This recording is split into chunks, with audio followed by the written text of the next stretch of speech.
Mister Suraj.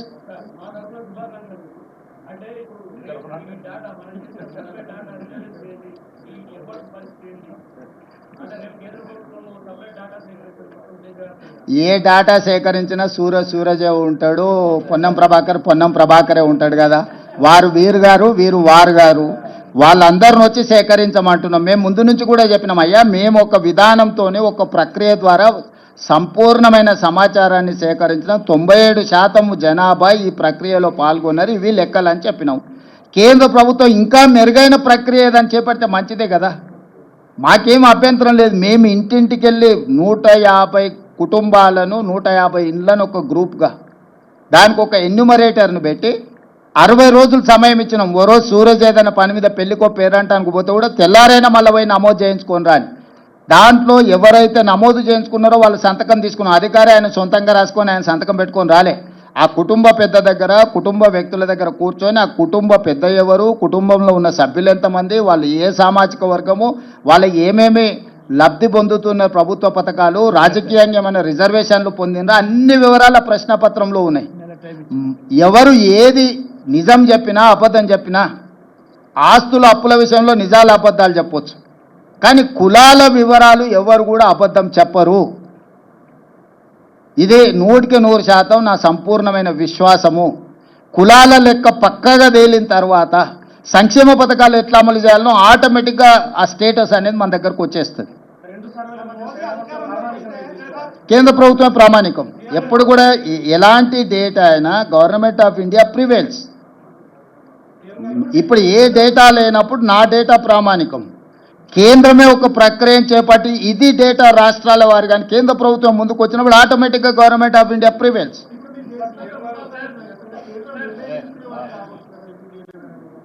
ఇప్పుడు వృధా కాదు, దేశానికి ఉపయోగపడ్డదని మేము చెప్తున్నాం. రోల్ మోడల్ తెలంగాణ అని ఎందుకు చెప్తున్నాం?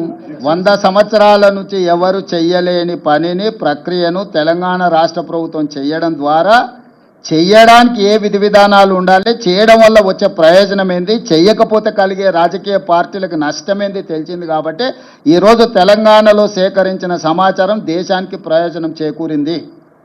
కాబట్టి ఇవాళ దేశానికే రోల్ మోడల్గా నిలబడ్డం మేము. తెలంగాణ మోడల్ దేశానికే రోల్ మోడల్.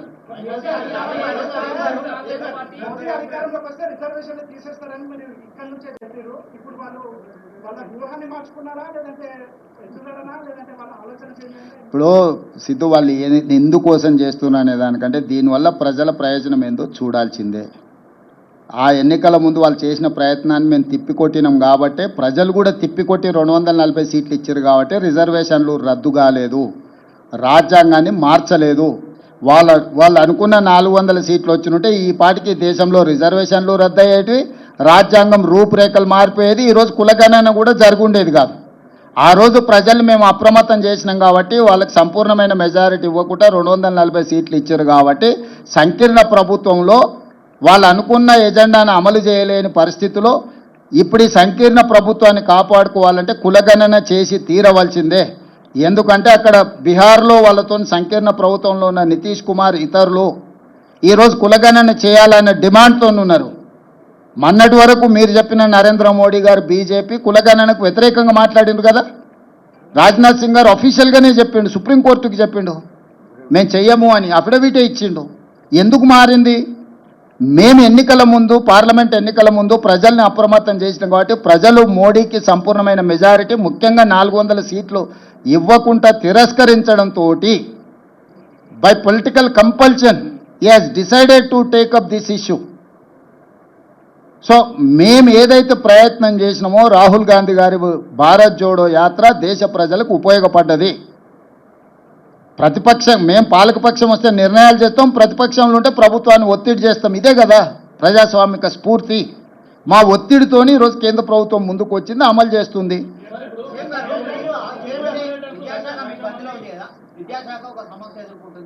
ఇక అది ఇప్పుడు ఇది మాట్లాడుకున్నాం, ఇప్పటికాడికి దీనికి మాట్లాడదాం, ఇక్కడ దేని విషయం మాట్లాడదాం.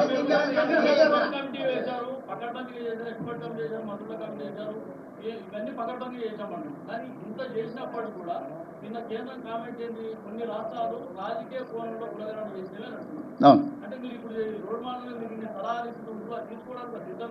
కొన్ని రాష్ట్రాలు అంటే బీహార్ లాంటి రాష్ట్రం వాళ్ళ ప్రభుత్వం ఉంది కదా, నితీష్ కుమార్ చేసిందని కోర్టు తప్పు పట్టింది కదా, వాళ్ళ గురించి వాళ్ళు చెప్పుకుంటే ఎన్నికల్లో నష్టం వస్తుందని బీహార్ను పరోక్షంగా కోర్టు చేసిండు Ashwini Vaishnaw. It is not for Telangana. Yes,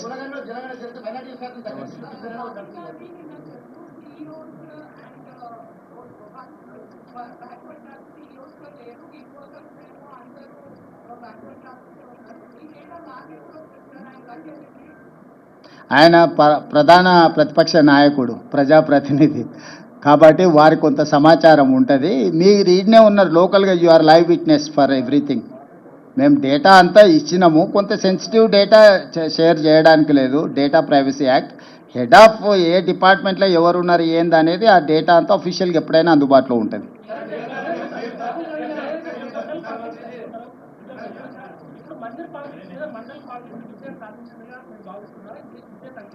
ఇప్పుడు జనగణనలో కులగణనే ఎత్తుకుందాం, అది ఒక్కదాన్నే ఎత్తుకుందాం మనందరం కలిసి.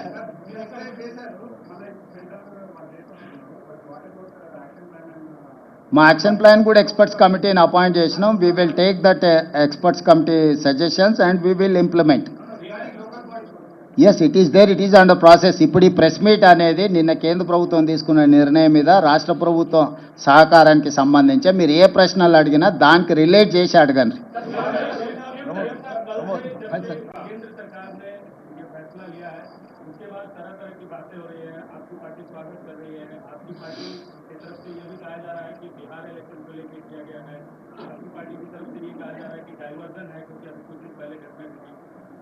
और तेलंगाना मुख्यमंत्री ये पूरी बातें जो हो रही हैं, आप इसको बोलना पड़ेगा। आप क्या सोचते हैं पूरे डिस्कशन में, ये सही हुआ है, गलत हुआ है?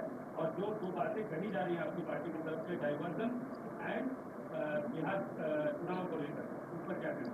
चतुर्वेदी, ये सब सारे राजनीति में बार बार जब पत्रकार ने जो सवाल पूछा, सवाल के हिसाब से जवाब आएंगे. हमारे मित्रों ने क्या, आपके मित्रों ने क्या सवाल किया, हमारे मित्रों ने क्या जवाब दिया, मुझे तो पता नहीं.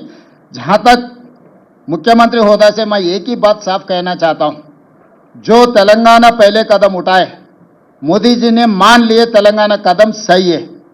जो तेलंगाना राज्य सरकार ने जो मांग की है, जो खत लिखा मोदी जी को, वो खत मान लिए. इसीलिए मैं अभिनंदन करना चाहता हूं नरेंद्र मोदी जी को, तेलंगाना को आदर्श लेकर आगे जा रहे हैं. आगे केंद्र सरकार ने जनगणना में कुलगणना जो करने के लिए कोशिश कर रहा है, उसके लिए हम सुझाव देंगे, हम मदद देंगे, आगे मिलकर काम करेंगे. अभी तो इतना ही है. मैं राजनीति के बारे में चर्चा नहीं करना चाहता हूं, मैं आरोप नहीं लगाना चाहता हूं, क्योंकि राहुल गांधी का जो सोचधारा है, वो सोचधारा अमल करने का जिम्मेदारी तेलंगाना सरकार के है. जो राहुल गांधी सोचधारा को मोदी जी ने अमल किए तो ये तो बेहतर है, क्योंकि ये लीडर ऑफ अपोजिशन कुछ सुझाव दिए, जब प्रधानमंत्री मान लिए तो देश के लिए अच्छा है.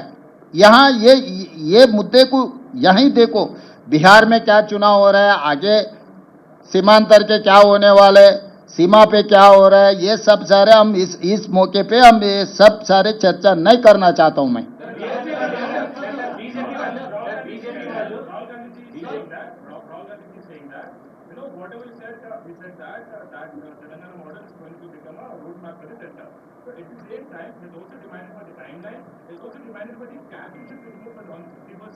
And he also said that I don't want to comment on whether it is diversion or not, whether it's diversion from the Pahalgam attacks or not, whether it is for the Bihar elections or not. What would you like to say?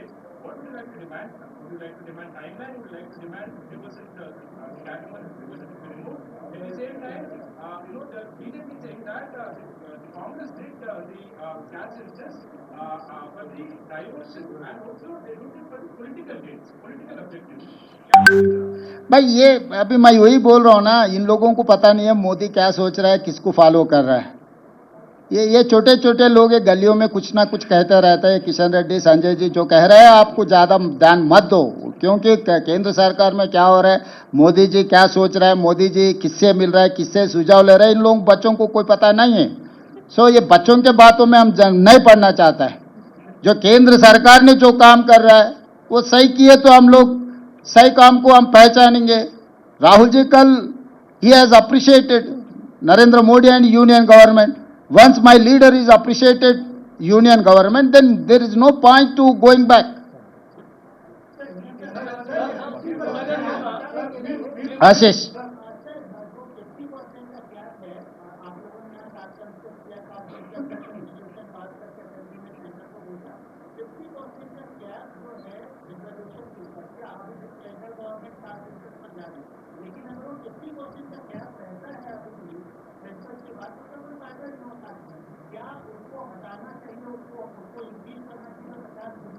Ashish ji, Supreme Court ने 50% ही रखना बोल के नहीं बोले, जब आपके ने data नहीं है, जनगणना में कुलगणना नहीं किए, जब आपके ने डेटा नहीं है तो आप 50% के आगे कैसे जाएंगे, ये सवाल किया था। जब तक आप ये काम नहीं कर सकते उसको बढ़ा नहीं सकते। ईडब्ल्यूएस में 10% बढ़ा दिया, अभी 50% होके 60% हो गए। आगे ओबीसी के लिए जो करना है, हम लोग जो 42% रेजोल्यूशन पास किए, जब ये पूरा इकट्ठा होकर अगर डेटा मिले ना, डेटा मिल गए तो काम खत्म, वहीं से अब रिजर्वेशन बढ़ाने का काम शुरू हो जाएंगे। इसीलिए पहले ये काम करो, पहले अभी किसी को इलाज करना बोले तो पहले एक्सरे लेना, तो ये एक्सरे है इलाज करने का।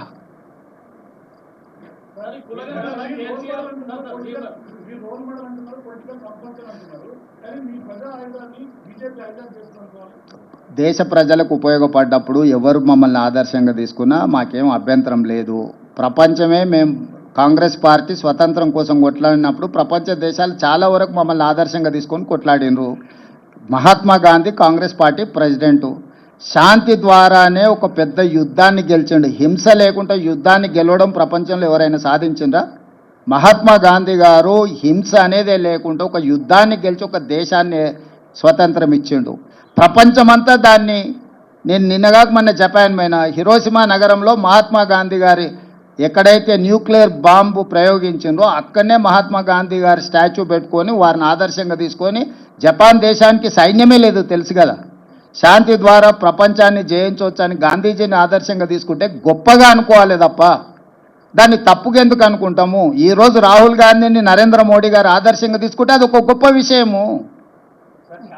మహాత్మా గాంధీ అయినా రాహుల్ గాంధీ అయినా ఈ దేశ ప్రజలకు ఏం కావాలనో ముందుగానే ఆలోచన చేసి దాన్ని అమలు చేయడానికి సర్వం ఒడ్డుతారు. ఎవరైనా ఆ దారిని ఎన్నుకోవాల్సింది ఒక రోజు ముందు ఒక రోజు వెనకాల. కాబట్టి రాహుల్ గాంధీ గారి దారిని నరేంద్ర మోడీ గారు వారు పాటిస్తున్నారు అని అంటే అది మంచిదే కదా.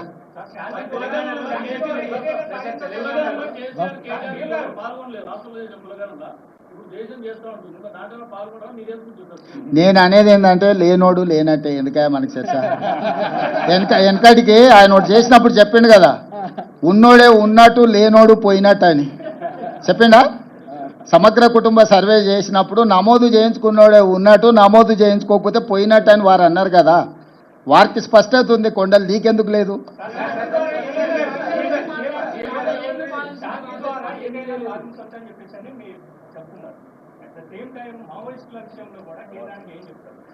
అవన్నీ మొన్ననే చెప్పిన, చర్చలు చేస్తున్నాం. మీరు మళ్ళీ ఇది అయిపోయినాక పెద్దలు కేశవ గారు పక్కనే ఉన్నారు, వారు ఆ బాధ్యతను చూస్తున్నారు, మీరు వారితో చర్చించి తీసుకోండి. కానీ ఎక్కడైనా మా ప్రభుత్వము మా పార్టీ హింసకు వ్యతిరేకము. హింస రాజ్యము చేసినా, హింస సామాన్యులు చేసినా, హింస సంఘాలు చేసినా హింసకు మేము వ్యతిరేకము. హింస జరగొద్దు, చర్చలు జరగాలి. ఎంత పెద్ద సమస్యకైనా చర్చలే పరిష్కారం అని విశ్వసించే పార్టీ సిద్ధాంతం మాది. కాబట్టి ఏ దానికైనా చర్చలే పరిష్కారం, చర్చలు చేయాలన్నదే మా ఆలోచన. కాకపోతే అధికారికంగా మా కేంద్ర పార్టీతో కూడా మాట్లాడి నిర్ణయం తీసుకుంటాం. ధన్యవాదాలు. Okay, thank you.